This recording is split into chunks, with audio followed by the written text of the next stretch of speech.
हाँ प्यारे मित्रों, मेरे से अज्ञातपुर से वयम राम एक जिज्ञासु है, उन्होंने प्रश्न किया।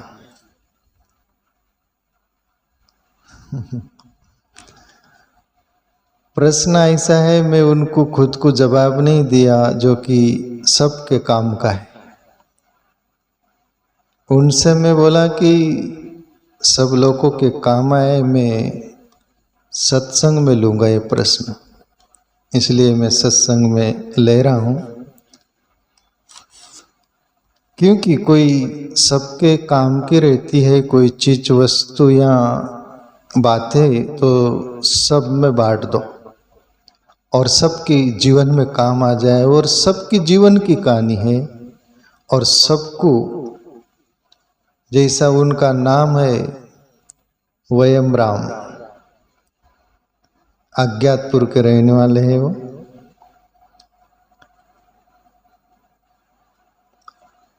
वो बोल रहे थे कि मैं घर परिवार का इतना सारा ख्याल रखता हूँ, मैं जब सोता हूँ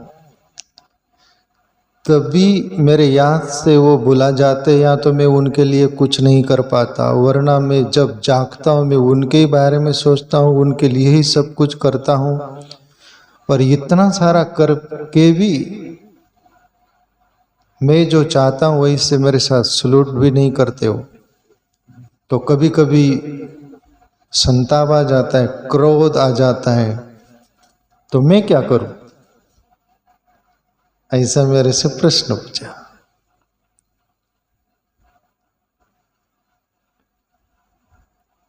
अभी ये इतना सारा तुम यदि सर पर बोझ उठा लो, लेना देना, तो संताप तो आएगा। इतना बोझ मत उठाओ। परमात्मा ने जिंदगी सबको दी है, जिस उसका प्रारब्ध के अनुसार, जो उसका प्रारब्ध नसीब में है उसको आप छीन नहीं सकते हैं, और उनके नसीब में जो नहीं है उसके लिए आप कुछ कर नहीं सकते हो, ये सुनिश्चित है। पर जीवन मिला है, तुम सब परिवार में हो या इकट्ठे हो, हर कोई व्यक्ति के लिए तुम्हारी जितनी फर्जियात है उतनी निभाओ। सर पर उठाओ मत, उठाओगे तो एक दिन बोझ हो जाएगा और वो फेंकना पड़ेगा, न फेंको तो भी कुदरत फेंकवा देगा, बराबर। जैसे एक चिपकली मकान में रहती थी, उसकी मित्रन थी चिपकलियां जो मकान के बाहर रहा करती थी। वो बाहर की चिपकलियां मित्रन आई अंदर मकान में, वो छत के नीचे लटक रही थी, वो चिपकला। वो बाहर की चिपकलियां बोले कि घर में रह रह कर वैसे ही जिंदगी खराब हो रही, तुम्हारी बाहर भी निकल के चलो, बाहर तो निकलो, थोड़ा हमारे साथ शेयर करो ना जिंदगी। तब वो अंदर की चिपकलियां बोलती है कि तुम पागल है, इतने बड़े मकान को उठा के रख रख के हम बाहर निकलेंगे तो ये मकान छत गिर जाएगा, बोले, इसलिए हमको संभालना पड़ता है छत। अब मैं आपसे पूछ रहा हूं, ये हकीकत सत्य है क्या?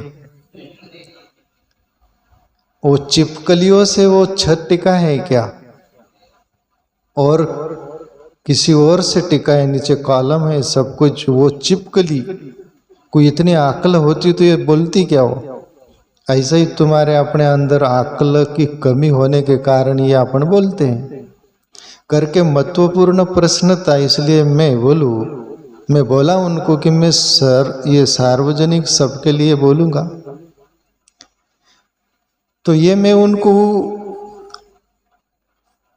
इसका उत्तर इस अंदाज में, पहले एक छोटे से दृष्टांत कहानी से, मैं एक कहानी पढ़ा था स्वामी राम सुखदास जी से। बड़ी प्यारी कहानी इस विषय पर है, जो उनको भी स्पष्ट समझ में आएगा और आपको भी और दुनिया को भी। स्वामी राम सुखदास के एक बुक में पढ़ा था मैं, तो देखो, एक संत थे और उनके बहुत सारे भक्त थे, पर ये एक विशेष भक्त था, सीधा सरल भी था, अच्छा भक्त था, पर बीच में वो लाइन छोड़ दिया। लाइन मतलब डिस्टेंस होने लग गया, दूरी होने लग गई, बहुत आता था और फिर गैप गिरने लग गया। तब संत बोले, उनका नाम था मुकुंद दास। वो संत बोले, वो मुकुंद दास जो भक्त था उससे कि भक्तराज मुकुंद दास, अभी बहुत गैप मारने लग गए, बहुत लेट आते हो, कुछ दिनों में आते हो, पहले रोज आते थे, फिर 2 दिन 3 दिन गैप, 15 दिन, अब महीना गैप, ऐसा क्या हो गया। वो मुकुंद दास भक्त बोले कि बाबा जी आपको मालूम क्या है, गृहस्थ जीवन का अनुभव आपको नहीं है। संत बोले, फिर भी इतना डिस्टेंस क्यों।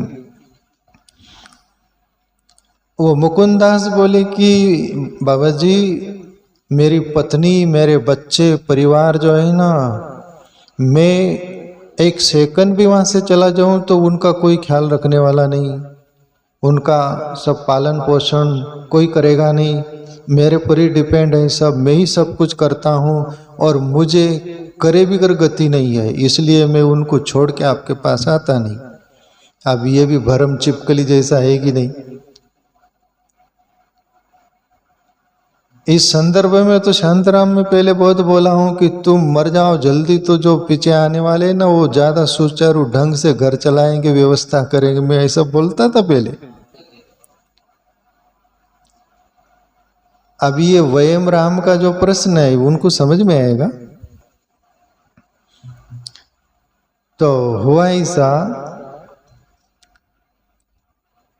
संत बोले बेटा मेरी मानते आया है तू आज तक, पर अभी मान नहीं रहा, पर थोड़ा सा मान ले, मैं बोलता हूँ। वो मुकुंद दास बोले, बाबा जी बोलिए, मान लेता हूँ, क्या बात है। बोले, मैं तुझे एक युक्ति बताता हूँ, ये तालु में मस्तक में प्राण चढ़ा लेने की, चढ़ा ले तो फिर किसी को भी लगेगा कि आपकी मृत्यु हो गई, मौत हो गई, ऐसा लगेगा किसको। बोले जी गुरु जी, और प्राण चढ़ाना आ गया, और संत बोले घर जा और कुटुंब परिवार को लेकर नदी पर नहाने जाना। नदी भी बड़ी होंगी जिसमें बहकर चला जाए वो, गंगा नदी होंगी, जो भी होंगी, जो गंगा की धार तेज होती है ऐसी। सब परिवार एक साथ नहाना और प्राण वहां चढ़ा लेना। आइडिया आ गई, गए वैसे ही किए, और नदी की तेज धार में प्राण चढ़ा के अंदर बह के दूर दरार चला जाना और वहां से निकलकर मेरे पास आ जाना। जी गुरु जी, हुआ ऐसा ही, पूरा कुटुंब परिवार नहा रहे थे सब कुछ, और पानी में से बहकर दूर दरार चला गया और संत के आश्रम में पहुंच गए, वही गुरु जी उनके। और गुरु जी बोले, आप तो छुप के रहे, और रहने लग गए वहां। अभी तू देख ले, तेरे भी घर तेरा घरदार चलता नहीं, सब कुछ वो सब कुछ है ना, तू नहीं रहेगा तो उनका भरण पोषण नहीं होगा, कोई ख्याल नहीं रखेगा ना, तो वो तुझे देखना है, तो छुप के रहे। और कहते हैं कि उनकी पत्नी बच्चे सब कुछ चिल्लाए कि ये बह के चला गया, मर गया, सब चर्चा हो गई पूरे नगर में सब। और वो संत के भक्त भी जो थे उन तक भी बात चली कि ये बाबा जी का प्यारा भक्त था, मर गया अभी, तो उनका घर कुटुंब कौन चलाएगा, वो मुखिया था करने वाला ही, वो मर गया, हो गई बात। तो सब भक्त मिलकर राशन पानी मकान की व्यवस्था सब कुछ कर दिए, स्टॉक भर दिए, जो कोई कमी नहीं रहे, और आगे महीनों पैसे की कमी नहीं हुई, उतना पैसा भी दे दिए, सब कुछ सब व्यवस्था कर दिए भक्त लोग, और वो मर गया, जाहिर हो गया। और एक दिन दैवयोग से उसकी पत्नी बच्चे सब कुछ आश्रम में बाबा जी के यहाँ वो मिलने जाते हैं। मिलने गए तो इसको बाबा जी छुपा दिए थे कि अब तो छुप जा, क्या बात होती वो देख ले। ये मुकुंदास छुप गया।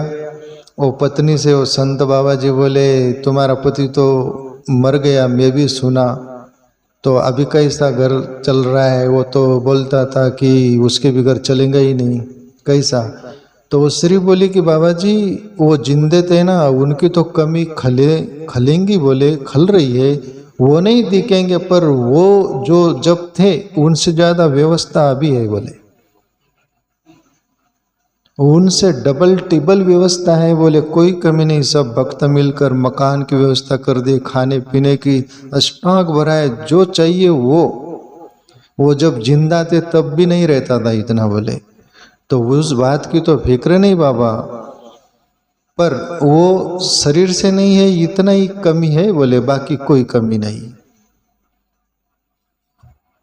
और सब बातचीत हुई, वो श्री बच्चे सब घर चले गए। फिर ये सुन रहा था मुकुंदास रूम में से बराबर क्या बात हो रही, क्योंकि इसको तो वहम था ना मेरे बिगर चलेगा नहीं। आप संत बोले तू रात में जा, तेरी पत्नी से अभी रात में जाकर मिल, बोल कि मैं हूं जिंदा।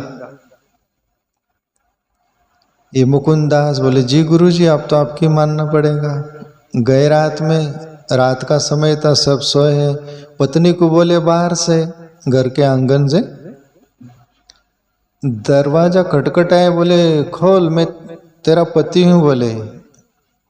बोले मेरा पति कैसा? मेरा पति तो मर चुका। बोले तू कौन है भाई? मैं तेरा ही पति हूं। बोले ऐसा हो नहीं सकता, बहुत कुछ बातें होती है। पत्नी बोलती है भूत बनकर आ गया,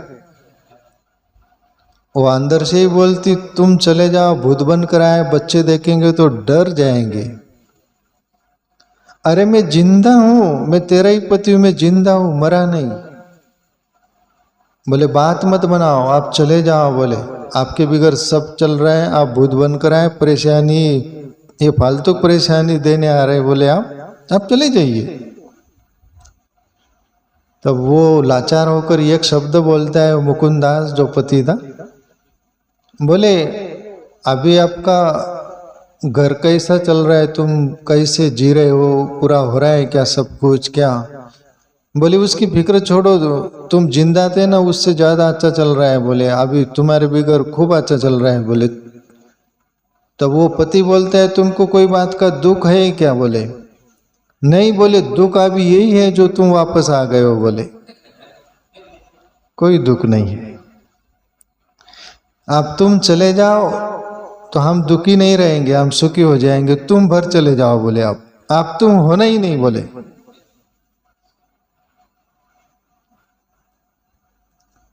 तो प्यारे मित्रों, नकार दिया गया। जो व्यक्ति सोचता था मेरे बिगर कुछ होगा ही नहीं, मैं ही सब कुछ करूंगा, और एक दिन वो आया कि आप तो होना ही नहीं। तो ये वयम राम जो है ना, अज्ञातपुर से जो प्रश्न किया, इस वयम राम से मैं बोलूं कि तुम लेना देना घर का ऐसा बीड़ा मत उठाओ। सब अपना भाग्य प्रारब्ध लेके आए हैं, तुम रहोगे तो भी वो जिएंगे, तुम न रहोगे तो भी वो जिएंगे, तुम उनके भाग्य विधाता नहीं हो।